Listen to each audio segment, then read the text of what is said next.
Assalamualaikum warahmatullahi wabarakatuh. Saya Risma Maulidina. Di video kali ini saya akan menjelaskan tentang penilaian autentik, jenis-jenis penilaian autentik pada tingkatan kognitif, yaitu ada LOTS, MODS, dan HOTS. Nah, yang pertama kita akan membahas tentang apa sih penilaian autentik itu. Nah, penilaian autentik adalah penilaian yang terintegrasi dengan pembelajaran dan merupakan evaluasi dari hasil kegiatan belajar siswa pada disiplin ilmu pengetahuan. Nah, ilmu pengetahuan ini yaitu kognitif, kalau sikap itu yaitu afektif, dan kalau keterampilan itu yaitu psikomotor, gitu ya. Nah, dengan menggunakan berbagai teknik yang tepat agar bisa membuktikan bahwa siswa telah mencapai tujuan pembelajaran, gitu ya. Lalu alasan mengapa penilaian autentik cenderung tidak hanya mengukur apa yang diketahui siswa, namun lebih menekankan pada apa yang bisa dilakukan siswa dalam kehidupan nyata. Itu ya alasannya. Saya akan di sini terus untuk lebih jelasnya saya akan memberikan contoh secara umum apa sih penilaian autentik itu, gitu ya, biar lebih jelasnya. Di sini saya akan memaparkan contohnya, yaitu contohnya adalah ketika siswa mengetahui teori cara bermain sepak bola, ya. Berikutnya siswa harus bisa melakukan bermain sepak bola secara langsung di lapangan. Ada knowledge-nya, terus ada praktisnya, gitu ya. Terus ciri-ciri dari pembelajaran atau penilaian autentik, penilaian autentik yaitu ada belajar tuntas, autentik. Yang ketiga yaitu terus-menerus atau berkesinambungan, dan yang keempat adalah berdasarkan parameter tertentu, gitu ya, berdasarkan parameter tertentu, jadi sudah diatur. Terus yang kelima yaitu memakai berbagai cara dan alat penilaian. Jadi ada caranya, ada juga alat yang harus disiapkan, gitu ya. Nah, teknik yang dipakai pada penilaian autentik ini ada 3. Di sini saya akan memaparkan ada 3 karena yang dipakai dalam autentik secara jelas, yaitu yang pertama pengujian ini, dimana pengujian siswa secara langsung tentang nilai pengetahuan, keterampilan, afektif yang dihasilkan dalam pendidikan jangka panjang, keberhasilan saat setelah selesai dalam menempuh pendidikan, gitu ya. Terus yang kedua yaitu asesmen. Nah, asesmen ini yaitu penilaian terhadap apa yang telah dilakukan, yaitu terhadap tugas-tugas yang diberikan harus luas dan mendalam. Asesmennya ya. Nanti akan di bagian asesmennya. Terus respon siswa terhadap hasil dari afektif, kognitif, dan psikomotorik merupakan hasil dari analisis aktivitas dalam pembelajaran, gitu ya. Itu yang ketiga. Nah, karakter dari pembelajaran autentik adalah menghimpun segala data dengan pendekatan saintifik, mencoba membaca berbagai kejadian dan gejala yang berkaitan satu dengan yang lainnya secara luas, mendalam, serta bisa mengkoneksikan apapun yang telah dipelajari dengan dalam kehidupan sehari-hari, gitu ya. Yang terus penilaian autentik ini mengharuskan siswa untuk membangun, menggabungkan, menganalisis, menjelaskan, dan mengukur berbagai data untuk dikembangkan menjadi wawasan baru. Jadi sangat berarti penilaian autentik ini, gitu ya. Terus peran guru pada pembelajaran autentik adalah guru harus mempunyai ciri khas yang orisinal, sehingga fungsi guru tidak hanya menjelaskan namun juga menilai siswanya. Jadi fungsi guru itu yaitu tidak hanya menjelaskan tapi bisa juga menilai siswanya.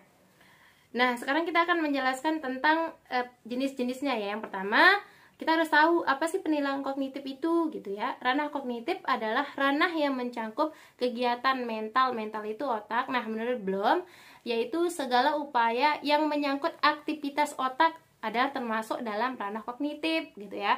Ranah kognitif berhubungan dengan kemampuan berpikir, termasuk di dalamnya kemampuan menghafal, memahami, mengaplikasi, menganalisis, mengintesis, dan kemampuan mengevaluasi. Dalam ranah kognitif itu terdapat 6 aspek atau jenjang proses berpikir, mulai dari jenjang terendah sampai dengan jenjang yang paling tinggi. Nah, sekarang saya akan menjelaskan keenamnya. Saya akan menyebutkannya. Keenam jenjang atau aspek yang dimaksud adalah yang pertama itu yaitu tentang pengetahuan atau hafalan atau ingatan yang disebut dengan knowledge gitu ya. Yang kedua itu adalah pemahaman atau comprehension. Yang ketiga itu yaitu penerapan yaitu application gitu ya. Yang keempat itu yaitu analisis atau analysis. Terus yang kelima itu sintesis, dan keenam itu adalah penilaian atau penghargaan atau evaluasi. Nah gitu ya, yang harus kita tahu dulu apa sih penilaian kognitif ini. Nah selanjutnya jenis-jenis penilaian kognitif dalam ranah kaji ada LOTS, MOTS, dan HOTS. Itu ya penilaian autentik dalam ranah kaji kognitif ada LOTS, MOTS, dan HOTS. Yang pertama apa sih LOTS itu gitu ya. Kita harus tahu LOTS atau disebut dengan lower order thinking skill memiliki arti keterampilan berpikir tingkat rendah. Pada hal ini LOTS memiliki tingkatan mudah gitu ya. Jadi dia itu soal-soalnya itu masih kita bisa jawab secara langsung gitu ya, tidak terlalu sulit. Dan sesuai dengan namanya di sini kita tidak akan terlalu sulit untuk berpikir karena biasanya pertanyaan akan sesuai dengan materi apa yang dibahas dan tidak jauh berbeda dengan rumus yang diajarkan atau pemahaman yang diberikan. Jadi apa yang dijelaskan nanti oleh guru itu juga nanti soalnya, jadi tidak beda jauh ya, langsung itu soalnya. Yang kedua itu apa sih MOTS itu? Nah, MOTS atau bisa disebut dengan middle order thinking skill gitu ya. Itu memiliki arti keterampilan berpikir tingkat menengah, itu tengah-tengahnya ya. Padahal ini MOTS memiliki tingkatan yang sedang. Jadi yang tadi itu ada rendah, terus ketinggi masih sedang juga. Terus sesuai dengan namanya di sini kita akan berpikir secara menengah, atau bisa membuat otak kita lebih bekerja untuk menjawab pertanyaan yang diajukan atau yang diberikan. Jadi di sini sudah mulai berpikir kritis ya untuk soal-soalnya. Nah, dalam pertanyaan MOTS memiliki sesuatu yang berbeda dengan pertanyaan yang LOTS. Karena pada pertanyaan ini akan seperti memutarbalikkan sebuah materi walaupun hasilnya akan sama. Maksudnya apa yang dijelaskan itu akan berbeda dengan soal, tetapi maksudnya itu sama. Nah, hal ini dapat membingungkan kita bila kita tidak benar-benar memahami materi atau pembahasan yang diajarkan. Nah, yang ketiga terakhir yaitu tentang HOTS. Apa sih HOTS itu? Kita harus tahu apa sih pengertian dari HOTS itu. Nah, HOTS atau biasa disebut dengan high order thinking skill. Jadi tinggi ya, high udah tinggi. Miliki arti keterampilan berpikir tingkat tinggi.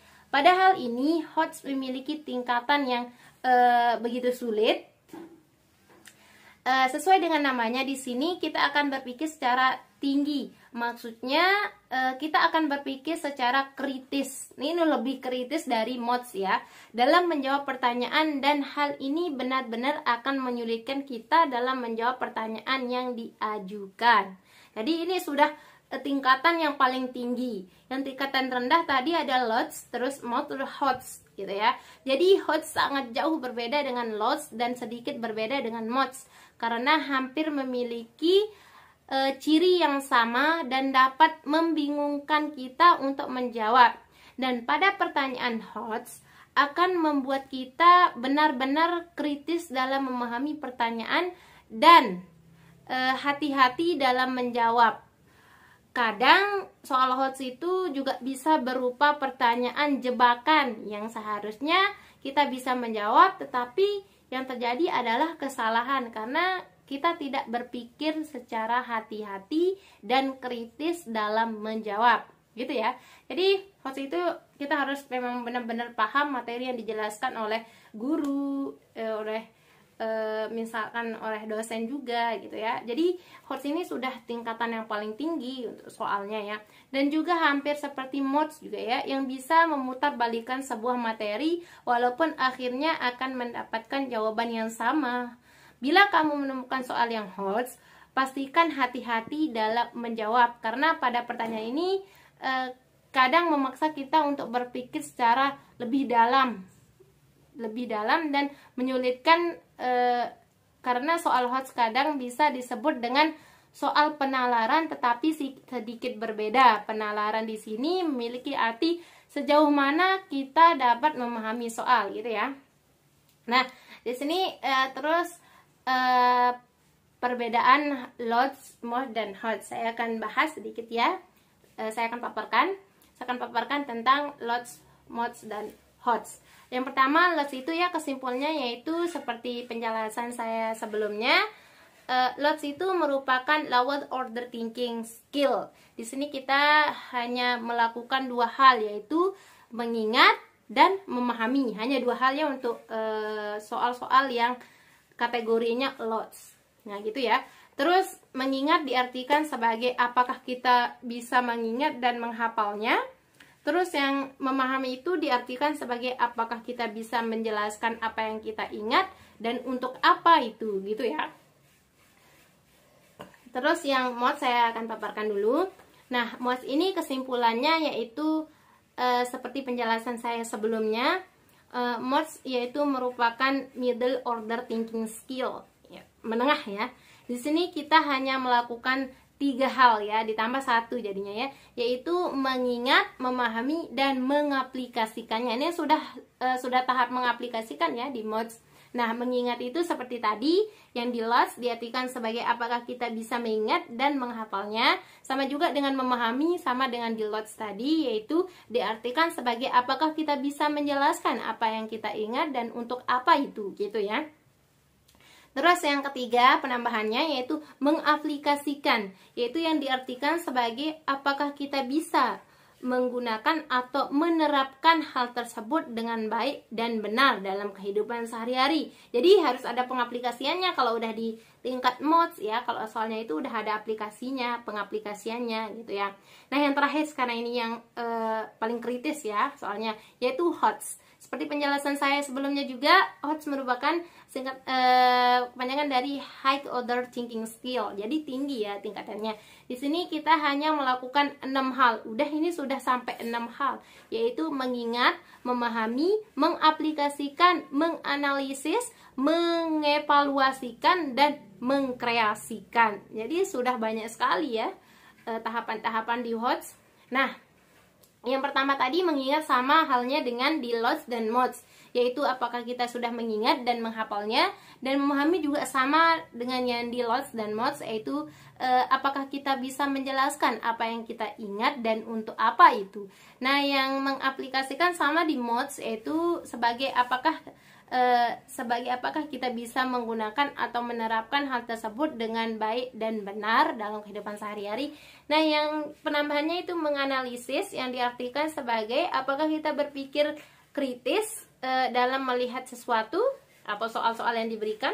Nah, terus yang ini juga yang kelima yaitu mengevaluasikan. Diartikan sebagai apakah kita yakin dalam membuat sebuah keputusan. Nah, mengevaluasi itu membuat keputusan ya. Nah, yang terakhir ini tentang mengkreasikan, yang diartikan sebagai apakah kita bisa membuat sesuatu yang baru dari hal sebelumnya, gitu ya. Jadi di HOTS ini sudah kita paparkan apa itu harus membuat hal baru. Mungkin hanya ini, mohon maaf jika ada kesalahan atau jika ada kekeliruan dalam menjelaskan materi ini, mohon maaf. Terima kasih sudah menonton, terima kasih juga sudah mendengarkan penjelasan dari saya. Mungkin hanya ini, wallahul muwaffiq wal hadi ila sabilir rasyad. Assalamualaikum warahmatullahi wabarakatuh.